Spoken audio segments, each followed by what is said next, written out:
আবৃত্তি করছি কবি আবু হেনা মুস্তফা কামালের ছবি কবিতাটি। আপনাদের সবার জন্যেই উদার আমন্ত্রণ। ছবির মতো এদেশে একবার বেরিয়ে যান। অবশ্য উল্লেখযোগ্য তেমন কোনো মনোহারী স্পট আমাদের নেই, কিন্তু তাতে কিছু আসা যায় না আপনার স্ফীত সঞ্চয় থেকে। উপচে পড়া ডলার মার্কিং বা স্টার্লিংয়ের বিনিময়ে আপনি যা পাবেন, ডালাস অথবা মেসফিস অথবা ক্যালিফোর্নিয়া তার তুলনায় শিশুদোষ। আসুন, ছবির মতো এদেশে একবার বেরিয়ে যান। রঙের এমন ব্যবহার, বিষয়ের এমন তীব্রতা আপনি কোনো শিল্পীর কাছে পাবেন না। বস্তুত শিল্প মানেই নকল নয় কি?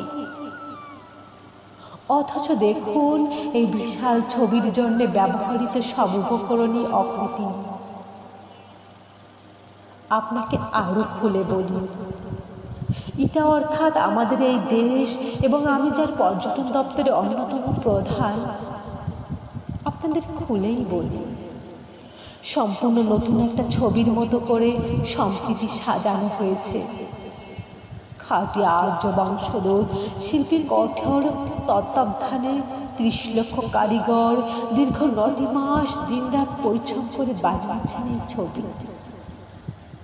এখনো অনেক জায়গায় রং কাঁচা, কিন্তু কি গাঢ় দেখেছে? ভ্যান গগ যিনি আকাশ থেকে নীল আর শস্য থেকে সোনালি তুলে এনে ব্যবহার করতেন, কখনো শপথ করে বলতে পারি এমন গাঢ়তা আপনি দেখেননি।